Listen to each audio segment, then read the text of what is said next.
¿Y qué más digo? Dijo el apóstol, porque tiempo me faltaría contando de. Ya hemos hablado de desde la creación, desde Enoc, ¿no es cierto? Noé, Abel, hemos hablado de los patriarcas, hemos hablado de todos ellos, de Moisés, y de todos ellos hemos estado hablando nosotros. Pero aquí, ¿qué nos dice? ¿Y qué más digo? Nos faltan otros más héroes de la fe que mencionar. Pareciera que la lista no va a acabar. ¿Por qué? Porque son muchos los héroes de la fe y los vamos a ir mencionando conforme la Biblia nos está dando. Todo el libro el capítulo de 11 de Hebreos se trata de la fe.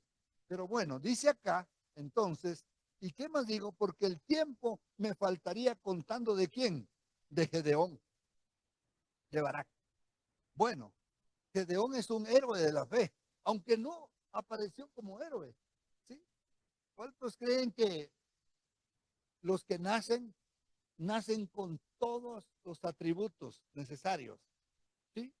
Muy bien, nacemos con todos los atributos necesarios, pero nosotros no desarrollamos todos los atributos necesarios. Así es que no es que van a aparecer ahí porque van a aparecer. Nosotros tenemos que desarrollarlos, tenemos que atrevernos, tenemos que pensar en dónde vamos a poner. Yo recuerdo que mi papá empezó con carpintería, a él le gustaba hacer cosas en carpintería y terminó haciendo metal mecánica. Las circunstancias se dieron, pasó de un lado a otro. ¿Y cuántos, no es cierto? Empezaron estudiando una cosa y terminaron haciendo otra, por las habilidades y los dones. Pero en el caso de Gedeón, él fue un hombre que no quería meterse en problemas, pero Dios lo puso en una circunstancia para que él defendiera a Israel. Y así fue como él empezó a darse cuenta, empezó a probar a Dios, empezó a ver los milagros de Dios y después por las manos de él se hicieron grandes milagros. Y está en la lista de los héroes de la fe. También está Barak, también está Sansón. ¿Cuántos recuerdan a Sansón? Cualquiera diría, no, pero es que Sansón terminó mal. Bueno, terminó, no tan mal, o no mal. Hubo un buen espacio del final casi de su vida en que él iba a pasar ya desapercibido, iba a ir a la historia como alguien que falló, ¿sí? Y por eso es que nunca hay que perder la esperanza en uno mismo, en que Dios puede cambiar las circunstancias y usarnos a nosotros y procurar que nosotros no caigamos en desobediencia delante de Dios. Porque en el caso de Sansón, dice la Biblia que en el día de su muerte mató a más filisteos, defendió a Israel, se deshizo de casi todos los filisteos que habían llegado a ver el espectáculo cuando él estaba ciego, pero ya le había crecido su pelo. Y él dijo, se apoyó en dos columnas, dijo, Dios mío, te ruego que aunque sea lo último que yo haga, devuélveme la fuerza para que yo te honre y te glorifique. Y se apoyó en las columnas, estiró sus manos y con la fuerza que Dios le dio, ese día se cayó todo el edificio porque botó las dos principales columnas que tenía ese lugar. Al botar esas dos principales columnas, todo el edificio se vino y todos cayeron abajo y nadie se salvó, incluyendo Sansón. Ahí falleció. Pero la Biblia lo menciona como héroes de la fe. Y también dice que David, ¿no es cierto? David, por supuesto, un héroe de la fe. ¿Cuántos de nosotros no hubiésemos querido estar ahí, ver a David enfrentar a Goliat? ¿No es cierto? Yo creo que cuando leemos sus historias, rápido nos enfocamos en él y decimos, bueno, ese muchacho que no era muy fuerte, que no era muy grande, se miraba débil, se miraba que no tenía toda la fuerza necesaria. Sin embargo, en esa condición, no teniendo toda la fuerza, venció a Goliat y otras proezas más que hizo. Y está en la lista de los héroes de la fe. A mí me encanta leer Hebreos capítulo 11 y ver todos los que aparecen como héroes de la fe. Es decir, no es imposible creer. La Biblia por eso nos menciona a todos ellos. Miren, está diciendo, agachen sus ojos, vean en mi palabra. ¿Cuántos han creído? Tú puedes sumarte a ellos. Ser uno más, ¿no es cierto? Y también se menciona algunos profetas como Samuel, que también tuvieron fe. no solo estos están. Entonces también dice la Biblia que no solamente estaban estos, habían ¿qué? Otros profetas. Y los demás profetas no se mencionan por nombre, pero dice, y los demás profetas. La lista podría aumentar, pero no se mencionan todos. Pero se dice que los demás profetas también son héroes de la fe. No alcanzarían los libros para poner todas las proezas. ¿Ah? ¿Sí? ¿Qué hicieron por la fe? Ahora veamos lo que se hizo por la fe. Estamos cambiando de nuevo el sonido. Otra vez se volvió a hacer eco. Regresamos a donde estábamos, porque y una vez que dejemos ahí, dejamos quietito. Gracias. Dice que conquistaron reino. Los profetas conquistaron reino por la fe. Cualquiera diría que con un ejército. Tal vez se acompañaron de alguien, pero casi siempre eran situaciones difíciles, situaciones que no era fácil solventarlas, pero ellos pusieron fe, hicieron justicia. Por, por la fe hay que hacer justicia. A veces vemos y decimos, no, si yo me voy a meter en este lío, esto no va a salir bien. Pero usted tiene que tener fe en las cosas que haga. Cuando usted quiera hacer justicia por alguien, de la cara, toca hacer justicia, toca velar por los desvalidos, por los necesitados, hacer justicia. Alcanzaron promesas. Es decir, Dios había puesto promesas y Y por la por la fe fe alcanzaron las alcanzaron. promesas. ¿Cómo le va a ¿Cuándo le va a usted? usted? ¿Cuántas ¿Cuántas promesas profetas ha alcanzado por la fe? ¿Cuántas cosas ya alcanzaron? logró por la Ya fe? logró por la fe. Uno se tiene Uno que se tiene que preguntar y decir, preguntar. bueno, ¿qué está pasando? Porque a veces A no veces meditamos. A a veces sí veces hemos siempre alcanzado alcanzar algunas algunas cosas por la cosas. fe, pero es Es necesario que a veces necesario que a veces meditemos. Y meditemos. dice, Y taparon dice bocas de tapar un leones. poco. Ahí vemos que Ahí vemos los que amigos, ¿no es los cierto? De amigos, ¿no es Daniel, cierto?, de Daniel, taparon la boca de los taparon leones. la boca de los leones. Los leones no se los comieron. Más bien yo creo que los leones estaban lamiéndoles. ¿Cuántos se han dejado de lamer la cara por un perrito? Algunos. ¿Y qué tal si fuera un león donde solo la lengua le cubre toda la cara? Ah, dice usted, ya es cierto que, pero mire, ellos taparon boca de los leones. Los leones no se los comieron, salieron adelante. Y dice aquí, apagaron fuegos impetuosos. Habían fuegos impetuosos, dice, evitaron filo de espada, gracias. A veces iban a ser muertos por espada y evitaron ser muertos por espada. Es decir, la lista sigue sacando, dice, sacaron fuerzas de debilidad. ¿Cuántos se han sentido que están ya sin fuerzas y de repente le piden a Dios? Y ahí viene el último fuerza. Viene la fuerza cayendo. Y usted dice, ¿de dónde? Yo ya no daba una, pero le pedí a Dios y Dios me fortaleció. Y esa última fuerza se llama como el segundo aire. ¿Ah? El segundo aire es importante. Siempre Dios espera que nosotros le busquemos a Él y que busquemos de Él para que Él nos dé esa fuerza que necesitamos, para que crezcamos en esa fuerza. ¿Sí? Dice, se hicieron fuertes en batalla.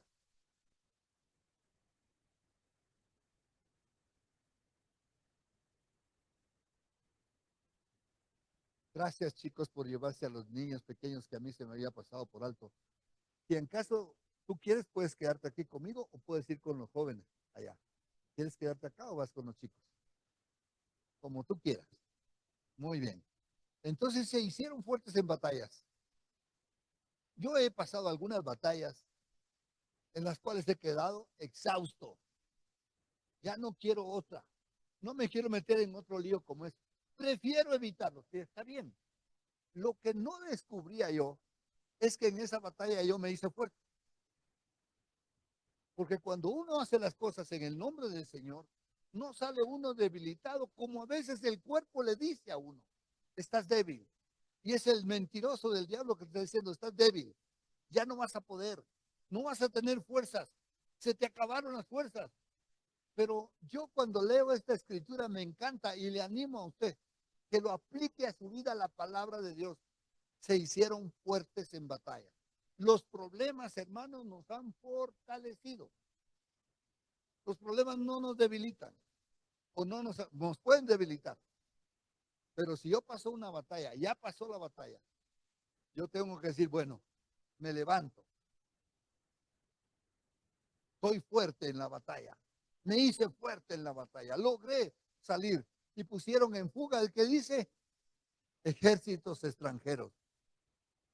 Los ejércitos, cuando vieron la fe de los israelitas, se huyeron, se escaparon, no quisieron estar, ¿ah? Porque ellos se hicieron fuertes en las batallas, porque hicieron sacar ejércitos extranjeros. Usted dice, todo eso se hizo por fe, por fe. Una fe activa.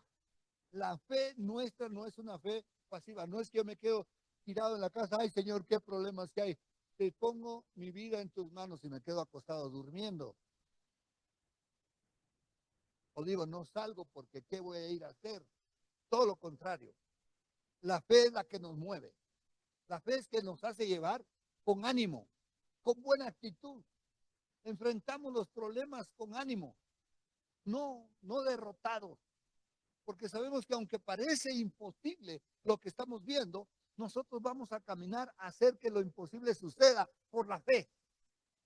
Como vemos que todos estos. Entonces, a mí me encanta la palabra, porque habla de todos estos que lograron por la fe hacer cuantas cosas, ¿no es cierto? Y sigue diciendo, las mujeres recibieron sus muertos mediante resurrección. ¿Sí? Esto es interesante, porque usted dirá, bueno, los que salieron a pelear y todo lo demás, y se murieron los esposos en algún momento, y ellas en qué estaban confiadas, en la resurrección. ¿Cuántos saben que nos vamos a ver con los que han muerto? ¿Ah? Nos vamos a ver, ya no con estos mismos cuerpos. Y alguien me preguntó, y nos vamos a reconocer. Vamos a tener una habilidad como la del Señor. No vamos a estar con nuestra mente finita y con nuestra mente corta y de recuerdos, que tal vez tenemos mucho, pero nos hemos perdido todo. Cuando estemos en el cielo, seremos semejantes al Señor. Lo vamos a ver todo, vamos a reconocer todo, vamos a entender todo, vamos a relacionarnos con Dios de una manera extraordinaria. ¿Sí? Mas otros fueron, dice, atormentados. Aún así mantuvieron su fe hasta el último. Yo recuerdo que cuando cayó el muro de Berlín y la perestroika venía ya cayendo como segundo plano, ¿no es cierto? Dice que en Rumanía, el presidente de Rumanía, cuando él estaba dando un discurso, que era de sus últimos discursos que se paró a dar, nadie se atrevía a sacar, ni a hablar de Dios, ni a sacar sus Biblias. Pues dice que una jovencita pequeña empezó a caminar entre la multitud que estaban paradas y ella llevaba una Biblia. Y empezó a caminar y la gente se empezó a hacer a un lado y todos veían que estaba llevando una Biblia y dijeron, esta es mujer muerta, porque era prohibida la Biblia. Y ella llevaba una Biblia, ni siquiera estaba entera porque ya estaba rota, le faltaban páginas. Pero lo que quedaba de su Biblia que había logrado conseguir y mantener, ella iba caminando. No es que no tenía miedo, no es que no estaba asustada, pero aún así continuaba caminando y le abrieron paso. Y el hombre, el presidente, dice que se quedó viendo y cuando la chica llegó cerca, se bajó de donde él estaba y le dijo, Dios no existe. Y le escupió la Biblia. Y ella con su brazo dijo, Dios existe. Dios no existe. Y le escupió por segunda vez. Y ella con su propio brazo quitó la escupida del hombre y le dijo, Dios sí existe. Y él no se atrevía porque empezó la gente, empezó a corear lo mismo que ella decía, Dios sí existe. Y la gente empezó a corear con ella, Dios sí existe. Le escupió la tercera vez y ella hizo así, y en ese momento todo el público con ella empezó a gritar, Dios sí existe, Dios sí existe. Ese fue el día que el hombre, el presidente, el dictador que estaba en ese tiempo de Rumanía, fue la última vez que lo dijo. Ceausescu creo que se llamaba, no estoy muy seguro su nombre. Pero así es. Ella no es que no tuvo miedo, es que se atrevió, es que puso la palabra de Dios por delante, es que dijo, ahora es el momento. Y esa mujer se hizo héroe. Y de repente, este hombre, pues obviamente cayeron todos los puntos de vista comunistas de aquella época, ¿no es cierto? Y volvieron otra vez a una vida normal, como se podría decir. Pero se necesita que personas se levanten y den la honra a Dios y digan, Dios sí existe. ¿Cuánto podemos decir? Dios sí existe. Dios sí existe. Dios sí existe. Dios sí existe. ¿No es cierto? Y vamos a seguir, dice, mas otros, dice, fueron atormentados, no aceptando el rescate, porque los iban a rescatar, pero dijeron, no, no necesito ser rescatado. Dios es mi soporte. Dios es mi sostén. Dios es el que me va a sacar de esto. Dios lo va a hacer. ¿Ah? Es maravilloso. A fin de obtener, dice, mejor resurrección. Porque ellos estaban diciendo, no, yo espero mejor mi premio. ¿Cuánto el Señor no va a dar galardones? No va a dar coronas a los que por la fe se mantuvieron firmes. Mediante muchas de la manera en que nosotros somos afectados es por la presión social. Muchos cristianos decaen su fe por la presión social. La presión social es tremenda. A veces es la presión social familiar, porque no queremos parecer mal, no queremos quedar mal ante la familia. Pero Dios nos dice, hazlo por mí, habla de mí, mencióname. Mire cuánta gente tiene necesidad, pero no lo admite. Pero nosotros estamos para decirle si hay Dios, si hay esperanza. Dios lo puede hacer. Y de repente los ojos del mundo se van a volver a Dios, a los únicos que mantienen la fe. Cuando la gente tiene problemas, ¿a quién va a acudir? ¿A los que creen? ¿A los que mantienen la fe en alto? Si yo tengo un problema, ¿voy a ir con los que están llorando? ¿Voy a ir con los que están sufriendo? ¿O voy a buscar un hombre de fe? ¿O voy a buscar una mujer de fe? Así tenemos que ser nosotros. Ojalá seamos nosotros esas personas de fe. ¿Sí? Otros experimentaron vituperios. ¿Qué son vituperios? Hablar mal de ellos. ¿Ah? Jesús cuando estuvo en la cruz lo vituperiaron. Decían, bueno, ya que tú eres el Hijo de Dios, ¿sí? Desciende ahora, llama a tu Padre, ¿qué te pasa? ¿Por qué no haces algo? Hiciste otros milagros, tantos milagros que hiciste ahora, salvaste a otra, ahora sálvate a ti mismo. Pero Jesús estaba cumpliendo un propósito en esa cruz. Y gracias al propósito que él estaba cumpliendo, ¿qué hizo? Se sostuvo por fe. Experimentó vituperios y azotes. Y aún más de esto, prisiones y cárceles. Los apóstoles fueron metidos en las cárceles. A mí me encanta la historia de Pablo y Silas, que cuando los metieron presos en la cárcel, le pusieron presos en la cárcel de más adentro. Les pusieron los cepos. ¿Qué son los cepos? Son las bolas pesadas que les amarraban a los pies para que si quisieran huir no pudieran, porque estaban amarrados. Es decir, no solo estaban, tenía 4 guardias, pero dice que ellos ya habían sido azotados. Ellos se pusieron a cantar lo que acostumbraban en aquel tiempo era cantar los salmos. Agarraron un salmo que se sabían de memoria y empezaron a cantarlo y alabar a Dios. ¿Qué pensarían los demás? ¿Qué pensarían los que les tenían apresados? ¡Wow! Estos son increíbles. Estos sorprenden. Porque en vez de estarse quejando, están cantando. ¿Y qué hicieron? Nada. Debían de estarse quejando de Dios que no los cuidó. Pero no. Ellos estaban alabando a Dios. Ellos estaban poniendo en primero a Dios, no su dolor, no su pena. Así es que de esa manera muchas penas que tenemos se pueden pasar bien. Las alabanzas, los cánticos, cantarle a Dios. Dice que La alabanza a Dios es nuestra fortaleza. Que nosotros le alabemos a Dios y se convierte en una fortaleza para nosotros. Para que los pensamientos negativos no nos agobien. Porque uno de los problemas de las personas que están siendo afectados es la lluvia de pensamientos negativos que nosotros mismos damos chance a que entren. Y nos estamos, aparte que ya nos echaron tierra, nos estamos echando más tierra nosotros mismos. Claro, no valgo, claro, no puedo, yo no soy capaz. Pero tenemos que salir de ahí, ¿sí? Otros fueron muertos a filo de espada. Prefirieron la espada. ¿Por qué? Porque no se iban a echar para atrás. Sigue diciendo, anduvieron de acá para allá, cubiertos de pieles de ovejas y de cabras, pobres, angustiados y maltratados.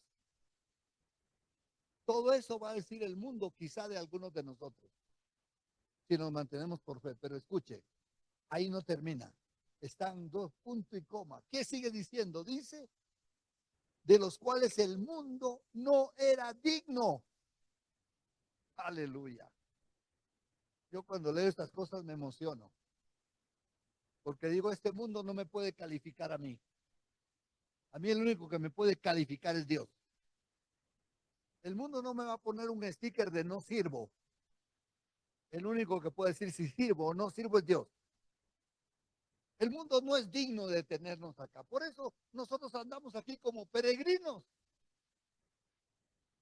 Porque ya estamos esperando en cualquier rato venga el Señor y nos lleve. Amén. Listos, yo creo que no va a ser necesario, si es que yo estuviera vivo cuando el Señor venga, creo que no va a ser necesario que cuando Él venga yo haga esto para darme un impulso. Pero también lo voy a hacer. Yo, si puedo, yo hago esto. Y me voy a impulsar hacia arriba. ¿Ah? Porque sé que el Señor, de todas maneras, el Señor me va a llevar. Pero es el deseo, es la gana de estar con Él. Es la gana de saber que un día Él viene y nos va a rescatar a nosotros. ¿Sí? Porque este mundo no es digno. Qué pena, ¿no? Este mundo se sigue hundiendo en sus mundanalidades. Cada vez más va la cosa de mal en peor. Pero Dios es bueno. Dios es grande con nosotros. Dios nos bendice. Amén. De los cuales el mundo no era digno, sigue diciendo. Errando, ellos iban errando por los desiertos, por los montes, por las cuevas y por las cavernas de la tierra. Usted sabe que los cristianos se conoce como la iglesia en las catacumbas. ¿Alguien había oído de esto? La iglesia cristiana en las catacumbas. Cuando se empezó a perseguir al cristianismo, que ya no podían estar ellos libres porque los agarraban, y a los cristianos que agarraban los metían a los leones, los mataban, los metían presos, se tuvieron que ir a meter a las cuevas. Por eso es que esa ciudad de Petra, antes de que se hiciera una ciudad para otras personas, la habitaron los cristianos. Fueron los primeros que se fueron a meter ahí. Cuando uno llega, encuentra la historia. Porque ellos se metieron entre las rocas, entre las cuevas, para vivir. Porque el mundo no es digno.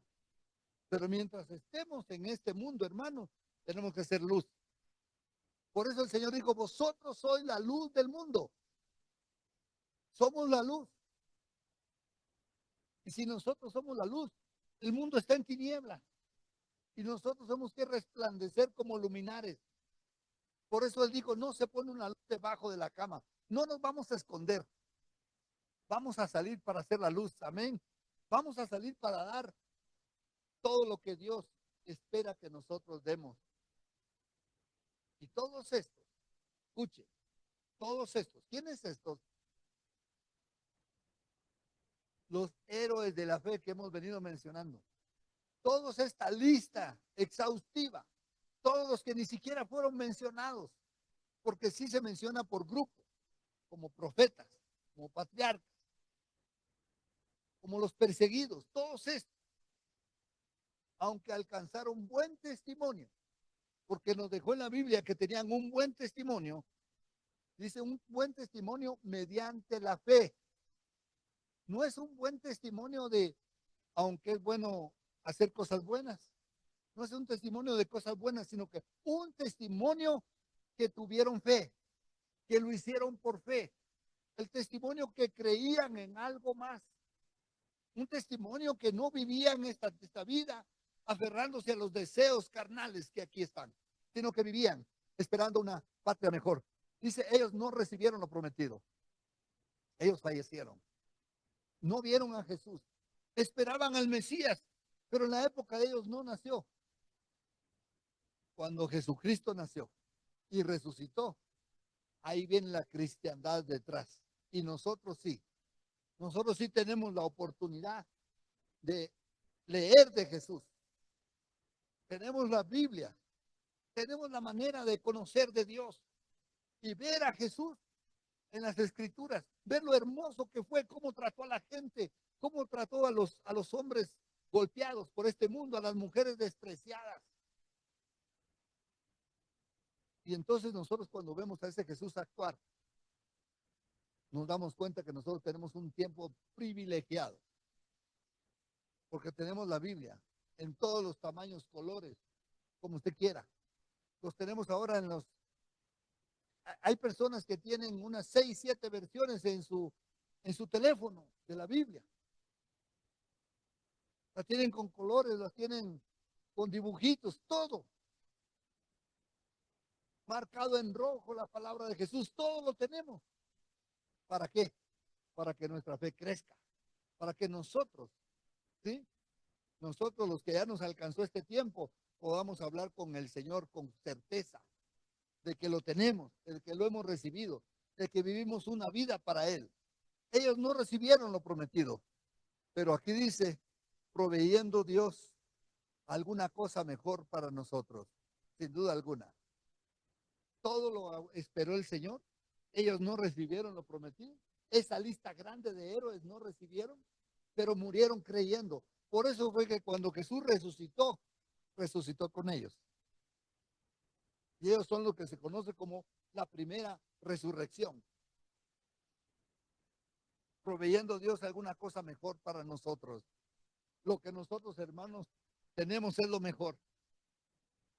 Yo pensé, y lo he pensado, ¿cuántos de ustedes han pensado esto? ¿Les hubiera gustado estar en la época de Jesús y ver a Jesús? Yo pensé, Señor, yo hubiera estado ahí, hubiera estado del lado de Jesús.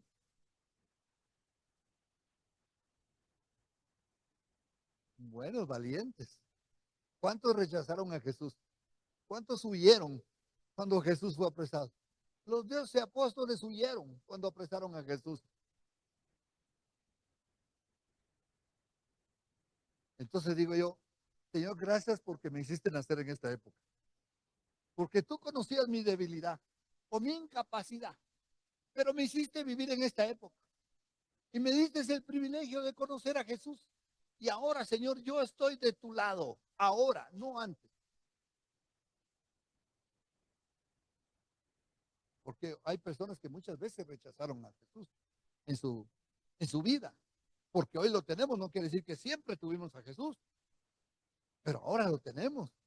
Ahora sí hablamos con valor. Ahora sí hablamos con valentía. Como decía alguien, ahí te quiero ver. ¿Ah? Pero Dios no quería que los antiguos fuesen perfeccionados ellos antes que nosotros. Dios quiere que todos, una vez abracemos la fe, una vez abracemos a Jesús. Y no hay cosa mejor. Pero ¿cómo van a creer si no hay quien les predique? ¿Cómo va a creer la gente si no hay quien les hable? Pero gloria a Dios estamos nosotros para hablar. Nuestra boca tiene que soltarse. Hoy vamos a hacer un tiempo de oración, amén. Hoy vamos a orar para que el Señor nos dé su Espíritu Santo, su fuerza, su fortaleza, y nosotros seamos investidos con fe. Y que también Dios derrame el don de la fe como don. Aparte que todos hemos creído. Que Dios venga con un don de fe. Para que los milagros empiecen a manifestarse a través de sus hijos, amén. A través de nosotros.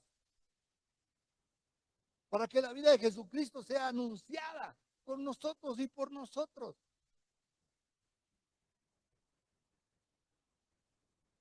Ha sido maravilloso poder llevar a Cristo a muchas personas,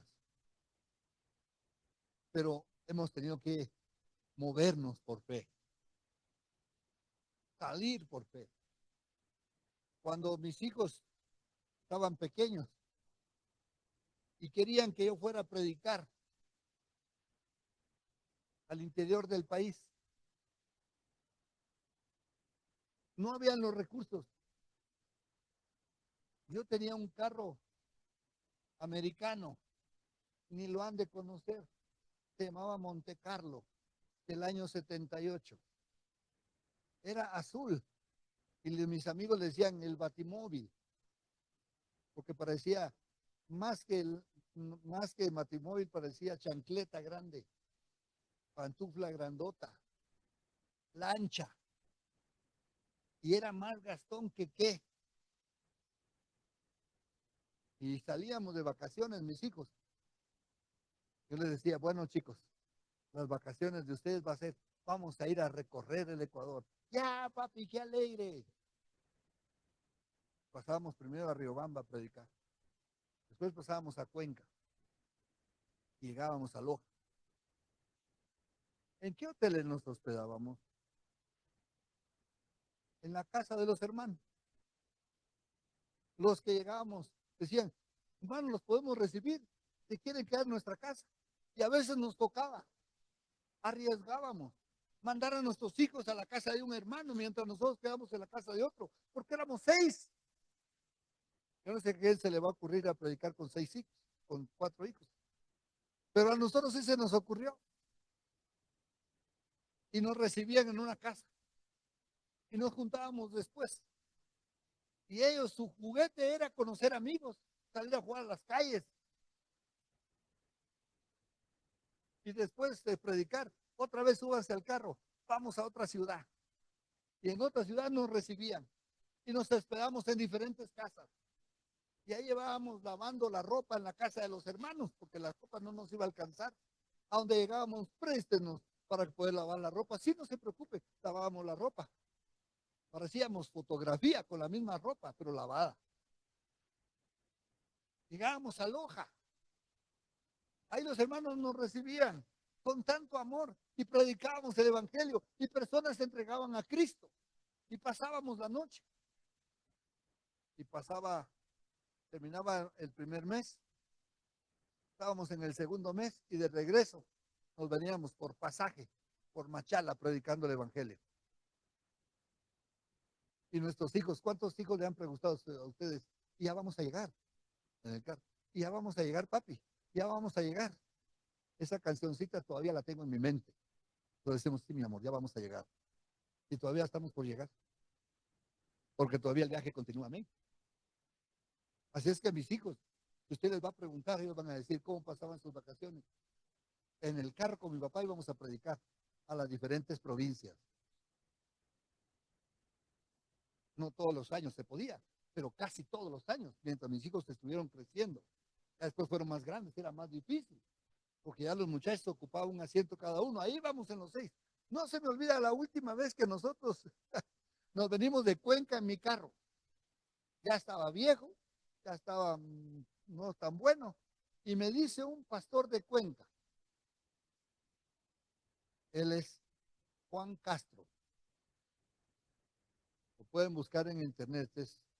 De aquel tiempo era ya un predicador de los famosos. Luis me dice, sé que vas de regreso a Quito. ¿Me puedo incluir en tu carro? Y nos vemos con mi esposa. Me dice, Luis, en la parte de atrás que son los carros anchotes, ahí cabemos los 5. Y entonces Juan acá y yo acá. Y empezamos las subidas. Hay unas subidas tremendas. Y el carro ya no daba. Era un carro automático. No podía hacer mucho. Entonces, para que el carro pudiera subir, y en aquel tiempo no había mucho tránsito, ¿sabe qué hacía? Hacía el famoso zigzag.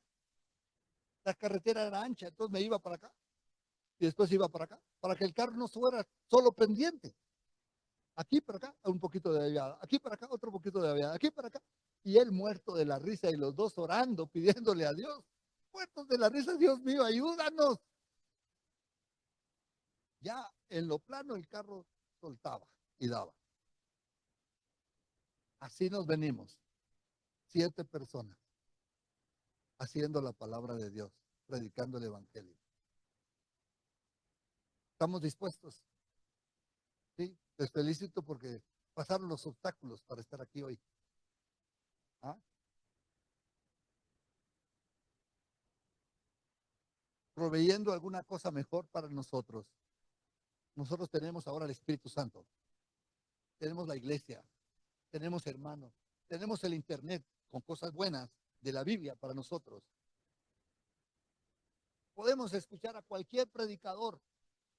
Cuando alguien por alguna razón en su casa quiere oír un predicador, solo busca un predicador cristiano que sea recomendado, lo pone y usted puede escuchar lindas prédicas. ¿Sí o no? Buenas alabanzas. Aquí con el grupo, los hermanos mandan alabanzas al grupo para que uno escuche esas alabanzas, porque les bendigo a ellos y la comparten con nosotros. ¿Tenemos privilegios, sí o no? ¿Vamos a utilizar ese privilegio para acomodarnos o vamos a utilizar ese privilegio para crecer? ¿Ah? Vamos a crecer. Amén. Por tanto, a mí me encanta la Biblia. Cuando usted encuentre un por tanto en la Biblia, es porque los por tantos son concluyentes. Por todo lo dicho anteriormente. ¿En qué versículo estábamos anteriormente? Déjeme regresar solo para ver. Dice aquí que estábamos en el 39, en el 40. Ya estamos en el 41. Ese por tanto es del 41 o del nuevo capítulo que viene. Por tanto, dice la Escritura. Cuando Dios dice por tanto es porque yo tengo que abrir mis ojos. ¿Qué me va a decir? Ahora le toca al pueblo, ¿no es cierto? Nosotros también tenemos que poner en práctica nuestra fe, hermano. Nosotros también. Nosotros nos sumamos a la lista de los héroes de la fe. ¿Ah? ¿Cuántos se pusieron felices que a mí me sorprende, esto lo voy a predicar otro día más ampliamente, pero me sorprende que la Biblia, cuando se menciona a Rahab, habiendo sido ella prostituta, ¿por qué la Biblia vuelve a mencionar que era prostituta? Como diríamos, qué gana de subrayar. Una vez yo estaba predicando y yo le digo al público, pero no lo mencioné esto, y digo al público, Rahab la ramera. Después mi esposa me habla, que siempre me habla, ya tratando de ayudar, por supuesto, por mi bien, ¿cierto? Me dice, pero Luis, ¿por qué mencionas que era ramera? Bueno, le estoy diciendo yo porque la Biblia lo dice. Sí, me dice, pero ya solo di que era Rahab. ¿Y por qué voy a decir que solo era Rahab? Porque la Biblia quiere subrayar que era ramera. Y les voy a decir por qué vale la pena subrayar.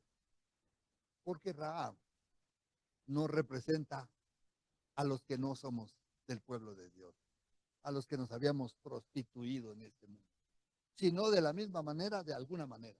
Estábamos fuera, estábamos descalificados. Y me encanta que Rahab aparece en la lista de los héroes de la fe, y no solo dice y Rahab, sino dice Rahab la ramera. ¿Por qué? Porque cuando ya iban a conquistar Jericó los israelitas y tenían orden de Dios, maten a todos, mujeres y niños, van a matar a todos, van a conquistar Jericó. Y la ramera, Rahab, escondió a los espías israelitas. ¿Por qué los escondió? Porque ella sabía que aunque ellos estaban protegidos en el castillo, en la ciudad amurallada, ellos iban a perder, que los que iban a conquistar eran los israelitas, sea como sea. Ella lo sabía, ella tenía fe en un Dios. Y entonces dijo, yo voy a esconder a estos. Y los dejó en paz. Y les dijo, los voy a guardar, pero eso sí les pido un favor, que cuando ustedes conquisten la ciudad, me salven la vida a mí. ¿Cómo sabía ella que iban a ganar los israelitas? si ella estaba en el lugar seguro, si ella estaba en el fuerte, si ella estaba en la ciudad amurallada, porque ella sabía quién es Dios. Amén. Y que los que están a favor de Dios van a ganar, nos guste o no le guste. Le cuadre a quien le cuadre o no le cuadre. Nosotros somos del lado de los ganadores. ¿Ah? Y Rahab los escondió. Y entonces ellos le prometieron con juramento que si ella los guardaba, ellos le iban a proteger la vida. A ella y a los que estuviesen en su casa. Y se fueron. Y la guerra iba a empezar. Y ahora piensen ustedes en esa mujer. Ella dijo, le dijeron, pon una señal en la ventana. Pon una señal. ¿Saben cuál señal? Bueno, un cinto rojo grueso. Para que nosotros veamos cuál es el cinto rojo. Y nosotros no destruyamos tu casa, el lugar donde tú vives. Vamos a destruir todo, menos donde tú estás. Y los que estén adentro de tu casa se van a salvar. ¿A quiénes creen que ustedes que ella iba a salvar? A su papá y a su mamá. Ella tenía un buen nombre con su papá y su mamá. Ella era una ramera conocida. El papá, y ella tenía que ir a decirle al papá y papá y mamá, les cuento una cosa, van a destruir este lugar, pero los que entren a mi casa te van a salvar. ¿Qué te pasa, Rahab? Estás mal. Ya estabas mal antes, sigues mal. Y así empezó a convencer a su familia y a sus amigos. Y todos los que entraron en su casa, cuando llegaron los israelitas, mataron a todos. Pero Josué les dijo, no toquen la casa de Rahab. Y todos los que estaban en la casa de Rahab, la ramera, fueron salvados. No murieron. Esa casa de Rahab representa la iglesia de Cristo. Porque son los que se salvaron no siendo israelitas. Por eso ella y los que se salvaron ahí representan, como el arca representan la salvación de Cristo, esa casa representa a los cristianos. Si Dios salvó a la Rahab, Señor, sálvame a mí. Amén. Va a haber un juicio, y hay un juicio sobre este mundo. Y yo le digo, Señor, yo me meto en tu casa. Yo me meto en la casa de los salvos. Yo me meto en la casa de los que se salvan. Y ahí estoy, con otros ex pecadores, que conste, ¿no? Verán. ¿Sí? A la final todo el mundo es pecador, pero los que entramos a la familia de Dios, el Señor nos limpia de pecado. ¿Amén? Y entramos a su casa. Y entramos con Él. Y de repente estamos en el lado de los ganadores. Y debe haber sido emocionante para los dos espías, porque los espías tenían orden de maldición si fallaran a la promesa. Todo Israel iba a ser maldito si se falla la promesa. Y cuando ellos destruyeron todo, fueron y sacaron. Y todos los que estaban ahí fueron salvos. No sé cuántos de ustedes saben, pero Rahab se terminó casando con un judío. Y la descendencia de Jesús pasó por Rahab. Rahab fue embarazada por un judío y uno de los que la embarazó era parte de los que del linaje de la tribu de Judá, de donde nació Jesucristo. ¿Cuántos sabían eso? Y aparece no solo en el libro de Hebreos, Rahab también aparece en la genealogía de Jesucristo, en el libro de Lucas y en el libro de Mateo. Maravilloso, ¿no es cierto? Cuando Dios perdona, perdona. Cuando Dios salva, salva. ¿Cuántos se sienten felices por esto? Amén. Vamos a orar porque dice, teniendo nosotros en derredor nuestro tan grande nube de testigos. ¿A qué testigos se refiere ahí? Nosotros. Ahora está hablando de nosotros, ¿no es cierto? Por tanto, también nosotros. Esos somos nosotros, ¿sí o no? teniendo en derredor nuestro tan grande nube de testigos. ¿Cuáles son los testigos?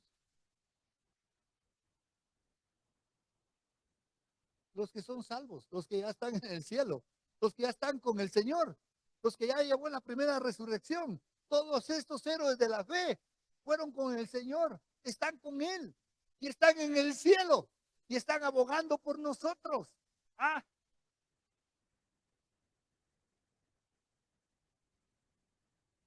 ganar la carrera que tenemos por delante nos toca, hermano. Nos toca ganar la carrera que tenemos por delante. ¿Sí? No estamos solos. Hay una nube de testigos en el cielo. Está el Señor en el cielo a la diestra del Padre que intercede por nosotros. Amén. Él está intercediendo por nosotros. Por eso es que yo estoy seguro. Por eso es que yo estoy confiado, pero no sin hacer algo. Confiado predicando el Evangelio. Confiado viviendo una vida para Dios. Confiado honrando a Dios en mis actos y en la vida que yo tengo. Sí. Es una confianza que me permite hacer las cosas para Dios, no poniendo mi confianza en el hombre ni en esta tierra, sino que lo que Dios va a hacer. La confianza en Dios. Tenemos alrededor de nosotros una gran nube de testigos.